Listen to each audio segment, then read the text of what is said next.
アブドゥッラー・アルムザニー、アッターが彼を喜ばれますようにの伝承によれば、預言者、彼にアッターの平安と祝福あれ、サッタッターフ、アライヒは、サッタムは次のように仰いました。ベドウィン砂漠のアラブ人たちに、あなた方の礼拝の名称である、マグリブ、日没後の礼拝の呼び名を変えられてしまってはならない。また、預言者はこうも付け加えられました。ベドウィンたちは、マグリブの礼拝のことを、イシャー、夜の礼拝と呼んでいるのだから。サヒーフ・アルブハーリー第563伝承。ハディースの解説。シャルフ・アル・ハディース。アッター及び死者に対する正しい礼儀。アダブの一つは、至高なるアッターとその死者が命名された通りに物事の名称を維持することであり、とりわけ、礼拝、サラーの名称においてはそれが強く求められます。このハディースでは、コンパニオンであるアブドゥッラー、ブン・ムガクファル・アルムザニー、アッターが彼を喜ばれますようにが、預言者、彼にアッターの平安と祝福あれサッタッターフ、アライヒは、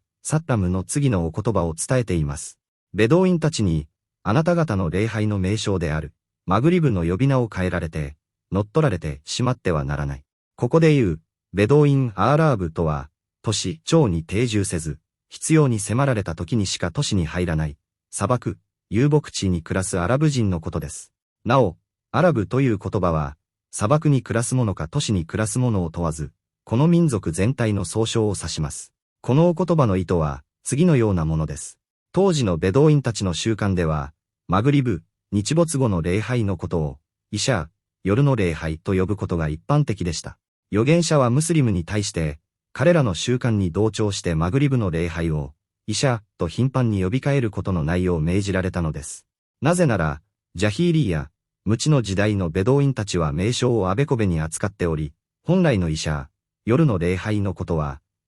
暗闇の礼拝と呼んでいました。彼らはラクダの乳搾りを夜遅くの暗闇になるまで遅らせる習慣があり、その時間帯に行う礼拝をそう呼んでいたからです。そこでイスラームの方、シャリーアは、こうした乱れた呼称を正し、それぞれの礼拝に最も適した固有の名称を人々に教え諭されたのです。したがって、このハディースはマグリブの礼拝を、イシャーと呼ぶことを戒めています。ハディースから得られる法益と教訓、ファワーイド。第一に、シャリーや立法が定めた聖なる、宗教的名称と、人々が慣習的に使う、世俗的名称が矛盾、衝突する場合には、常に宗教的名称を優先して用いるべきであるということ。第二に、ムスリムは、単なる名称の呼び方に至るまで、ジャヒーリーや、無知の時代や非イスラーム的な悪習を盲目的に模倣、伝統を踏襲すべきではなく、すべての事柄において宗教の定めに従うべきであるということ。第三に、法を設定されたお方、アッターと死者が特定の名称を選ばれた背景には、必ず深い神聖な、知恵、ヒクマが存在するため、そこから勝手に逸脱してはならないということ。